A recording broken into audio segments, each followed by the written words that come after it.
Salve, salve, alunos! Sejam todos bem-vindos para mais uma aula de História. Chega aí, isso! Lembrando que nós já estamos na aula 42. Logo vai acabar a História no terceiro ano, mas não... Vocês irão nos rever novamente com História Regional, mais lá para frente. Estamos preparando a aula para vocês, tá bom? Então, fique ligado, abra o caderno, coloque a data de hoje e depois irão colocar o título da nossa aula.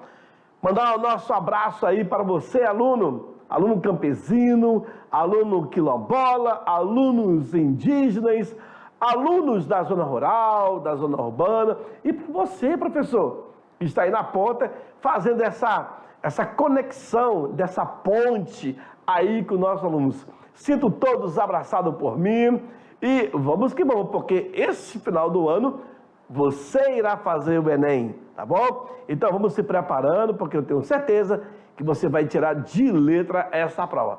Tá certo? Joga na tela, vamos lá para a nossa aula de hoje. Olha aí, o tema da aula é a nova ordem. Deixa eu só calibrar a minha caneta, porque ela tá feroz hoje.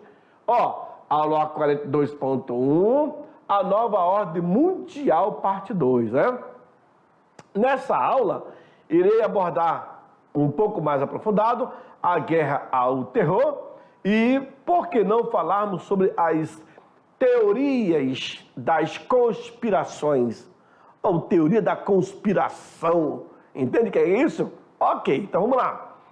Só que para essa aula, tu tens que ter como habilidade, aluno, avaliar criticamente os conflitos culturais, sociais, políticos, econômicos ou ambientais. Isso ao longo da história. Assim como também tem que analisar o papel da justiça como instituição na organização das sociedades. Feito isso, é só correr para o abraço. Bom, na sequência, temos aí a guerra ao terror. Quem não se lembra dessa cena?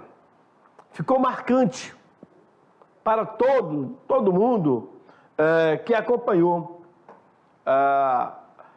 quando os aviões foram raptados e a tripulação que estava ali não tinha o que fazer. Existem várias teorias que teriam lutado. Mas como é que chegaram nessa conclusão que teriam lutado? Porque, de repente, alguns áudios vazaram e deu para ver o movimento ali dentro. E com base nessas teorias, acabaram criando filmes que contam a história desse atentado do dia 11 de setembro de 2001. Eu lembro que eu estava na escola, dando aula, quando passa na televisão um chamamento para notícias de última hora, e aí você vai ver que um avião teria tocado essas torres. Até então, no primeiro momento, eu pensei, o avião, ele errou e bateu na torre. Até que, horas mais tarde, veio a confirmação de que pessoas teriam roubado, sequestrado o avião, mudado a rota e jogado em cima dessas torres, que é o World Trade Center, centro financeiro de Manhattan. E aí, até digerir todas essas informações, busca informação daqui, dali, aí se montando quebra-cabeça, chega-se então nos verdadeiros culpados por essas ações. Na tentativa desesperadora, pessoas caíam, pulavam dos prédios, achando que ia se salvar e a morte era iminente aí. E a torre, ela esquenta e ela, basicamente, ela senta, né? Ela não cai para o lado, porque a construção dela era em aços e o aço esquentou e acabou vindo abaixo. Uma coisa incrível, né? No final da Guerra Fria, os Estados Unidos se viram isolados na supremacia bélica do mundo, apesar de a Rússia ter herdado aí a maior parte do arsenal nuclear da antiga União Soviética. Isso eu falei lá atrás, na outra aula. E aí, pela imagem, dá para tu ver aqui, ó, o avanço da Ásia no Oriente Médio. China vai ocupar o segundo lugar mundial em gastos militares, isso em 2010. Tá?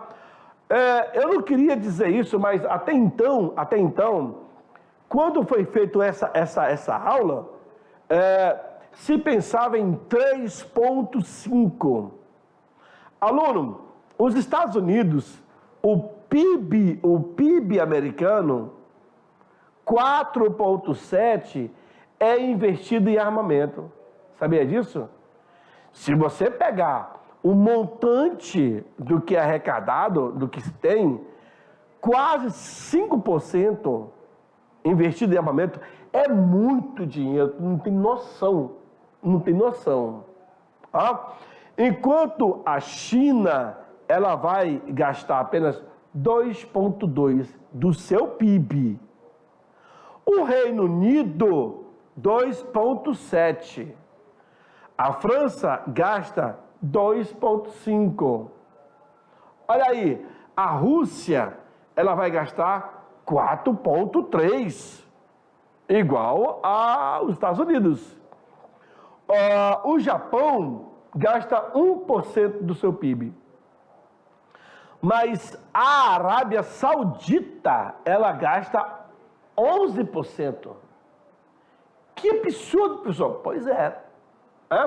A Alemanha, 1,4%. A Índia, 1%. A Itália, olha o Brasil, 1,6%. 1,6%. Isso em milhões. Tu está entendendo? Esses dados foi herdado aqui, ó, em 2009, tá bom? Ou seja, 20 anos atrás. É investimento? Muito mesmo. Ok? Olha lá. O país, ele mergulhou em uma profunda crise ao longo dos anos de 1990 e início de 2000, o que não permitiu que o país mantivesse a conservação de seu arsenal. Por isso, custa muito dinheiro. De quem nós estamos falando? Da União das Repúblicas Socialistas Soviéticas.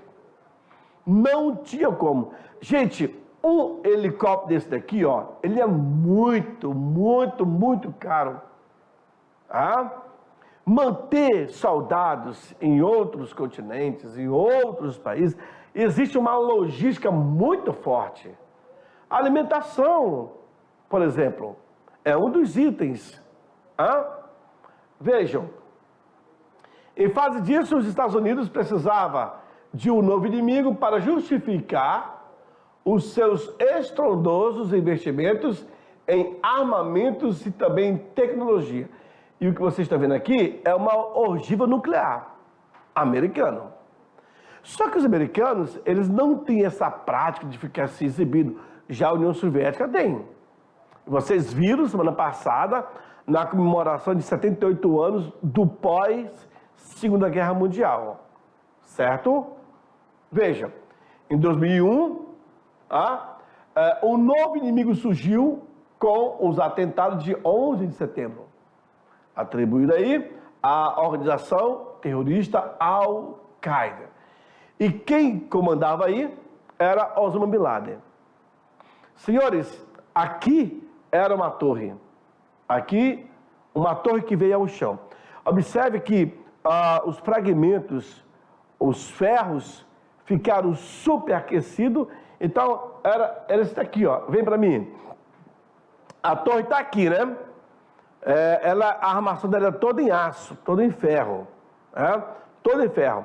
Então, quando o avião ele bate, ele ultrapassa, ele vara, ele explode. Então, o que deu para pegar fogo, pega fogo tanto para cima como para baixo. E a alta temperatura vai aquecer o ferro. Então, o ferro, ele acaba... a torre, ela não cai para o lado, nem cai para frente. Ela simplesmente, as quatro pontas acaba abrindo, e ela desce. Tá? Todo o outro peso, isso aqui, tá aqui, isso aqui são as colunas, os meus dedos são as colunas, isso aqui ela abre, e cai. Tá? Então, por isso que, pela física, é muito fácil você entender isso. Houve um superaquecimento das ferragens e ela abriu, isso veio abaixo. Tanto é que você observa que a torre, ela, mesmo quente, ela não tomba nem para um lado e nem para o outro. Ela simplesmente vem abaixo. Tá certo? E o que vocês veem nessa imagem, joga aí para nós. O que você vê nessa imagem é o entulho que foi criado. Olha na imagem para nós, vamos lá. O que você vê nessa imagem é o entulho que foi criado em volta de tudo aquilo que veio para baixo. Tá certo? Segue no quadro, vamos lá. Tudo isso daqui, olha só, parte da torre, gente. É incrível. Há uma temperatura muito, muito alta. E um detalhe, tá? Levaram-se dias e mais dias, meses, para limpar toda essa área. Sem contar o sofrimento dessa população. O sentimento em si que ficou nesse atentado. 11 de setembro de 2001. Uma cena, um episódio que entrou para sempre na memória dos americanos. Para sempre. Muitas pessoas morreram. Isso porque os Estados Unidos acabou indo para o Oriente Médio e aí houve uma retaliação de não aceitarem pessoas de fora em seu território e aí houve essa retaliação por parte do grupo Al-Qaeda. E as imagens por si só, elas também revelam muito. Os destroços, as ruínas.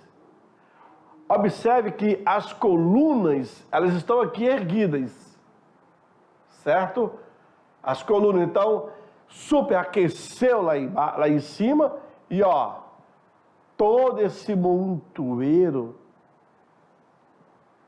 de peso, de lixo, veio abaixo. Então, muita gente morreu. Nossa, muita.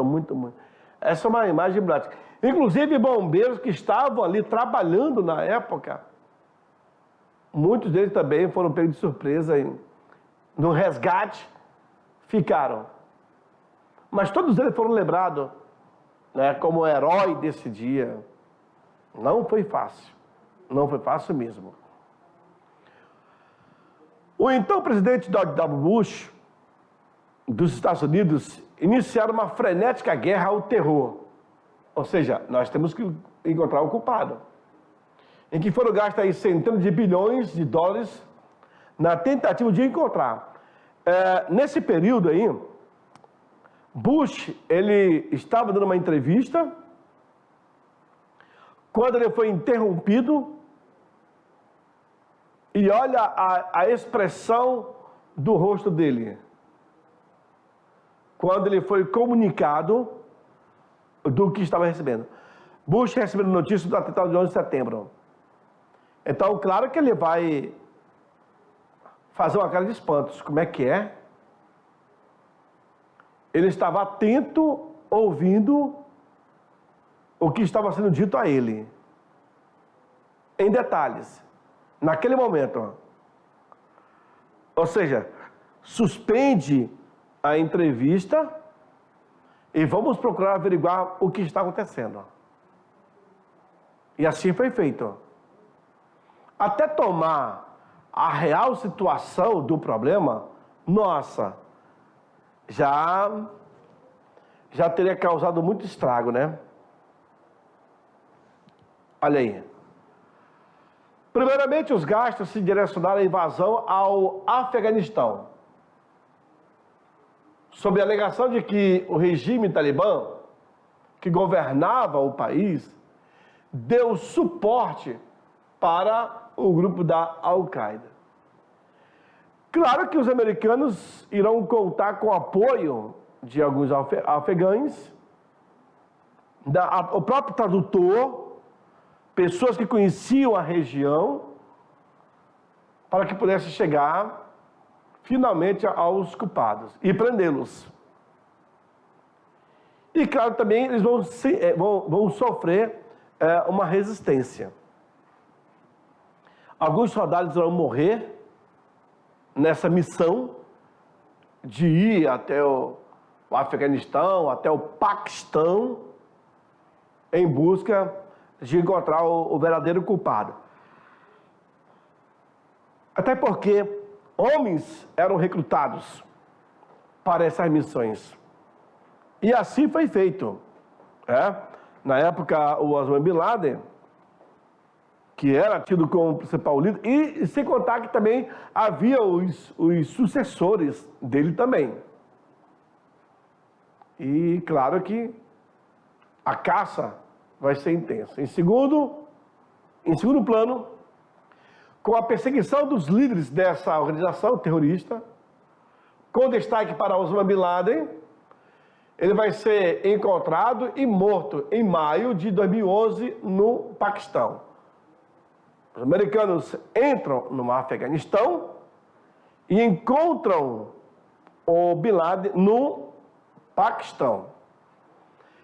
E aí vocês observam a comemoração dos americanos de saber que Osama Bin Laden foi encontrado e foi morto. Americanos comemoram a morte de Osama Bin Laden, o mentor por trás de toda aquela armação. Tá certo que a morte de uma pessoa não irá trazer a vida de milhares. A gente sabe disso. Mas só pelo fato de não deixar impune, eles irão comemorar.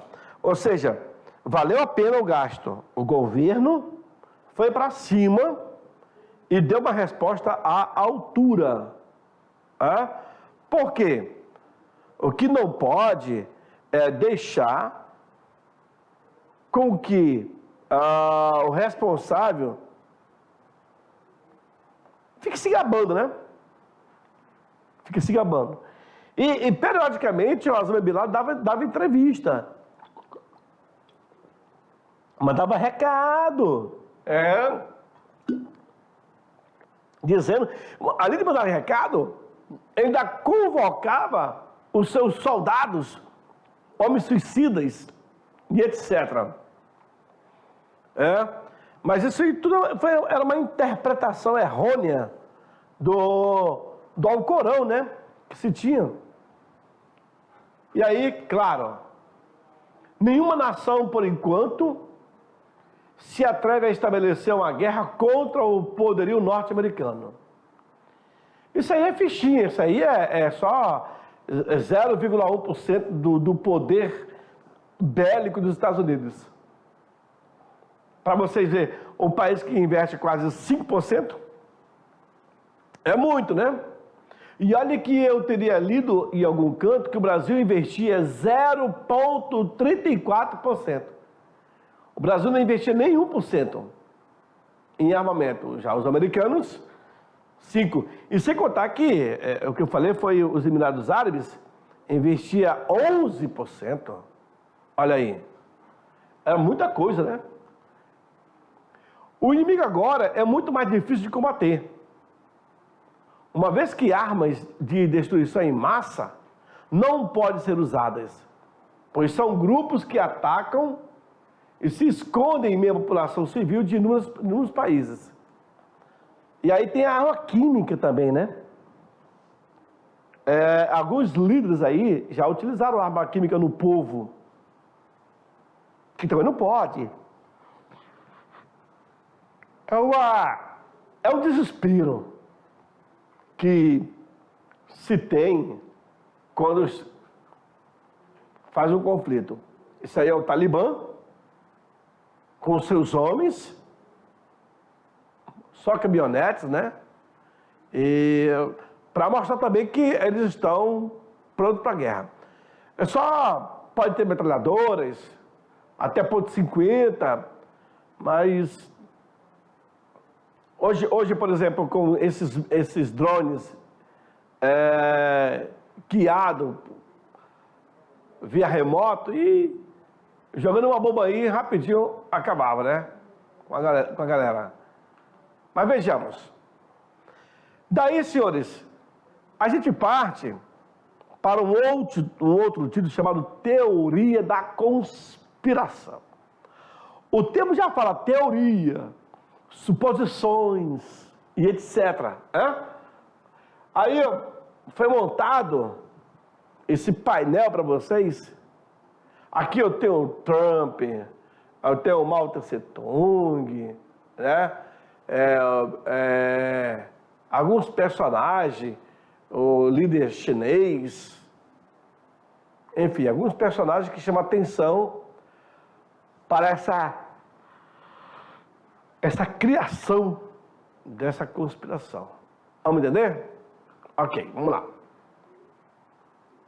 Existem várias teorias conspiratórias, mas não se limitam a planos governamentais clandestinos, elaborados tramas de assassinato, supressão de tecnologia e de conhecimentos secretos, além de outros supostos esquemas que estão por trás de certos acontecimentos políticos, culturais ou até histórico.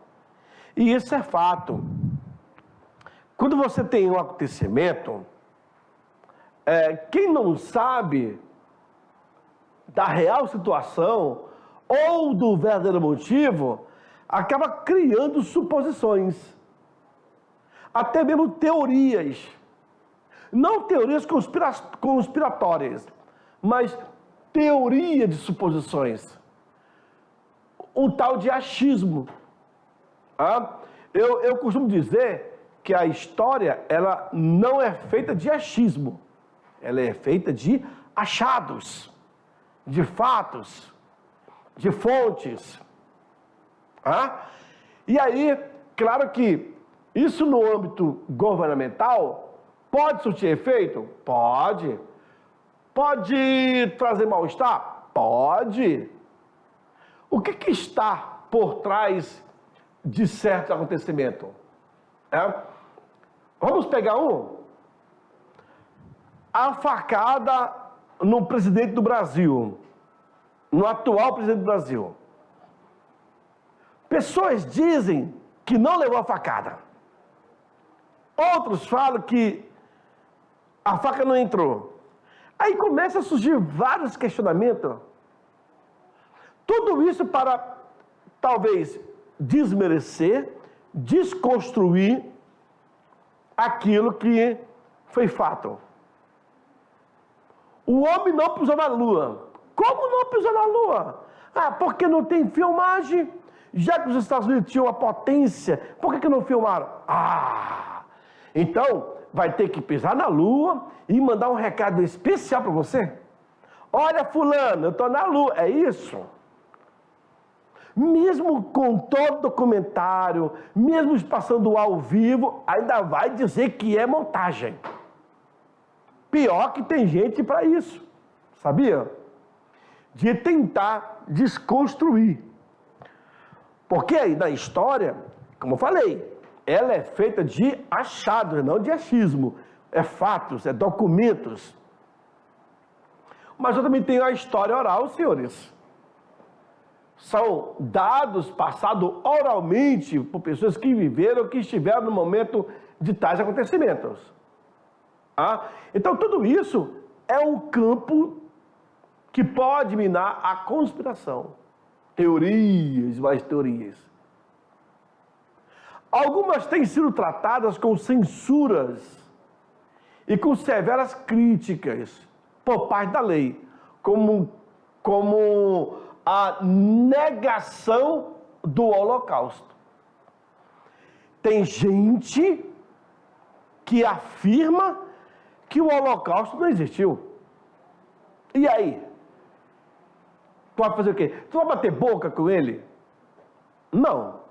Não tem o que bater boca. O que a pessoa quer é te trazer para um campo minado de ideias que ela acredita.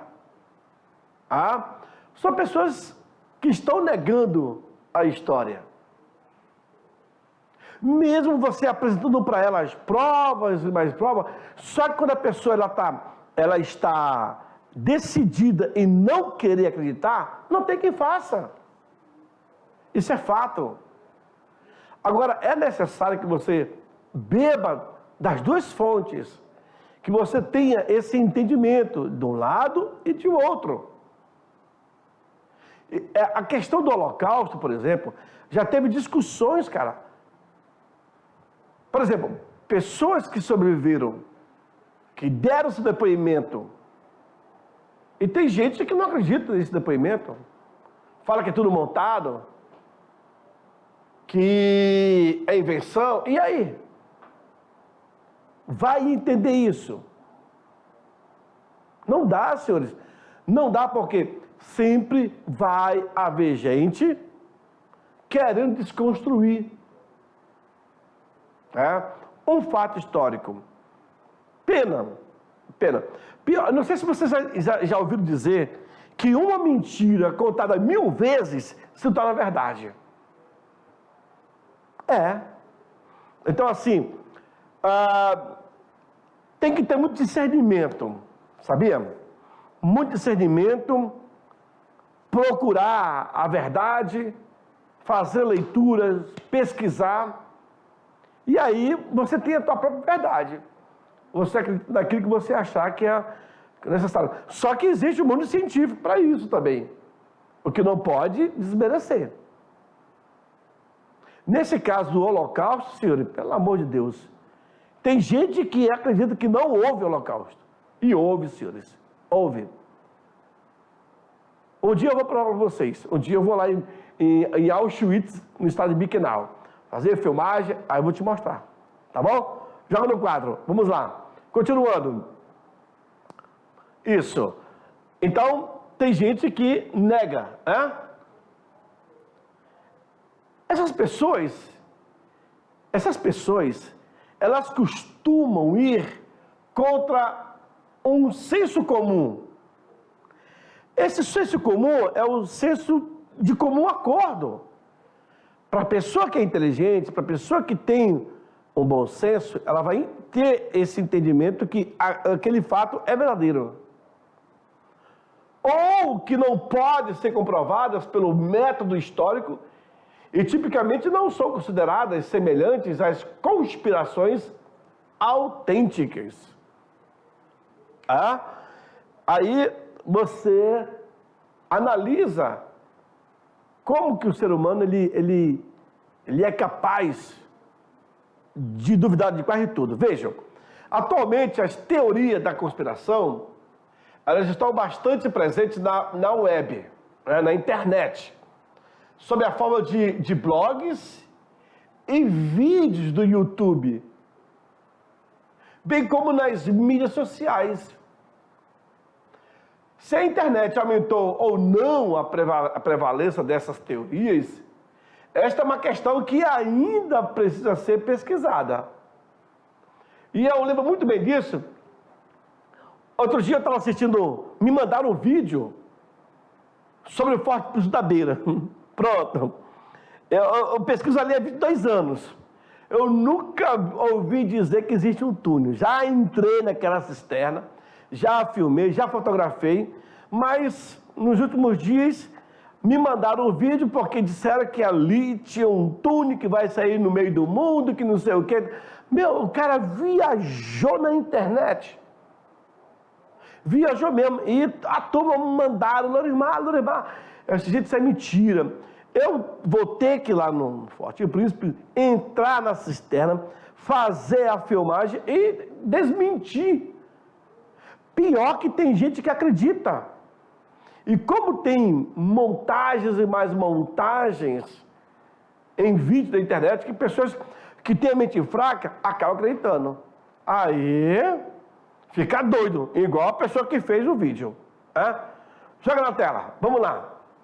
Nisso, a nova ordem mundial, ela é vista como uma teoria da conspiração, que afirma a existência de um suposto plano projetado para impor um governo único, coletivista, burocrático e controlado por setores elitistas e plutocráticos.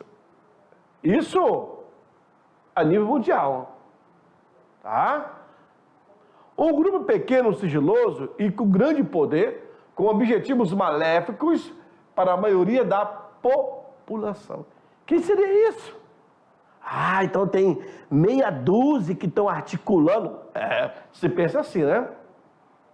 Em seu livro A Sociedade Aberta e Seus Inimigos, de Karl Popper, utiliza o termo teoria da conspiração.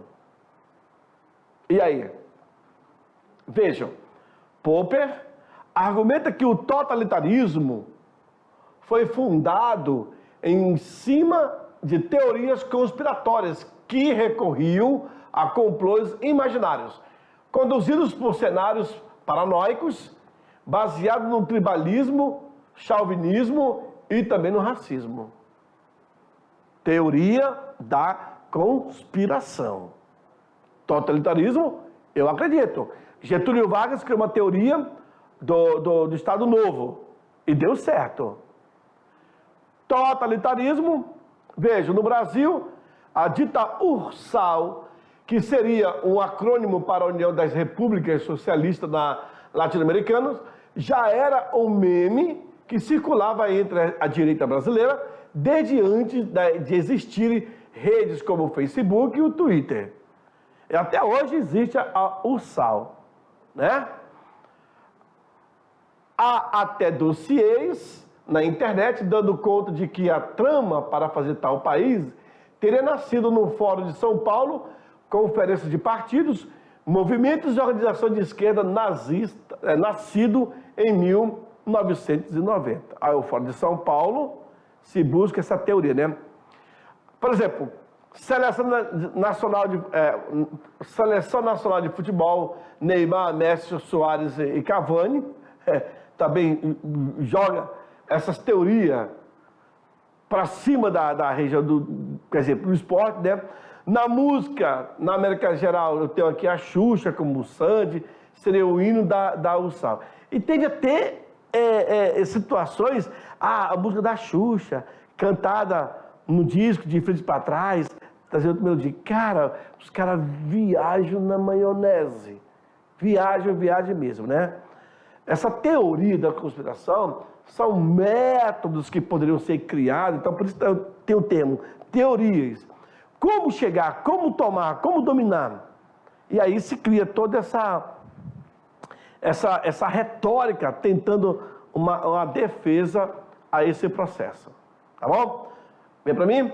Senhores, infelizmente, a nossa aula chegou ao fim. Passou muito rápido. Mas aí, eu encontro vocês nas nossas próximas aulas, tá bom? Fique por aí. Aula dada é aula revisada. Então, o que foi passado aqui hoje, procure rever isso em casa e se prepare, porque o ano de vocês já está chegando juntamente com o Enem. Tchau, tchau, até a próxima.